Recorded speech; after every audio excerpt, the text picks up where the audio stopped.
Building your own doghouse is an inexpensive way to create a special and stylish place for man's best friend. This project will be built from cedar 2x4s, 1.5-inch cedar board, 3/8-inch outdoor plywood, and exterior screws.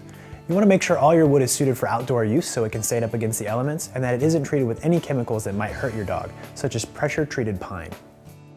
The first step is to use 2x4s to create the floor frame. This will get the house off the ground to prevent your pup from getting cold. The box should be 36 by 48 inches, using mitered corners for a clean look. Add some 33-inch 2x4s inside the main floor and porch to make it rigid. Then, sheet the floor with a 36 by 48-inch piece of exterior plywood. The plywood will help square the frame. Cut the bottom 2x4 plate to 36 inches. Cut the two end studs to 42.5 and 45.5 inches. Then, cut the center stud and top plate to 33 inches. Screw everything together securely and then repeat this process for the other wall to make two side walls that are 36 by 36 inches. The back wall is sized at 29 by 36 inches with 33-inch studs, and the front wall has the same dimensions but includes different framing for the door. The bottom plates are 9.5 inches, and there are two center studs which are 18 inches long with a header length of 26 inches.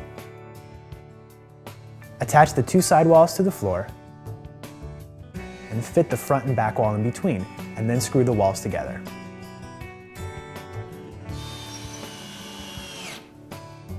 Then, turn it on its side to sheet the back and the two side walls with plywood. The door needs to be cut out with a circular saw, sized to fit your opening. Then attach the cedar trim to all the corners and angles. The trim for the top and bottom is 3/4 inch thick, while the corners and door trim is ripped to 3/8 of an inch thick so it fits flush to the top and bottom.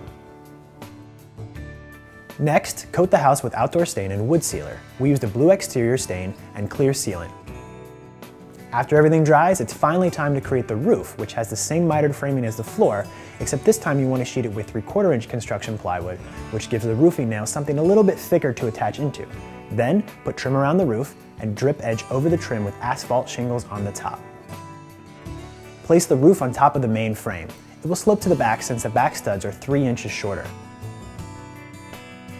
Secure the roof with 4 screws in the 4 corner studs. Lastly, get creative with the finishing touches. We chose some mid-century style house numbers.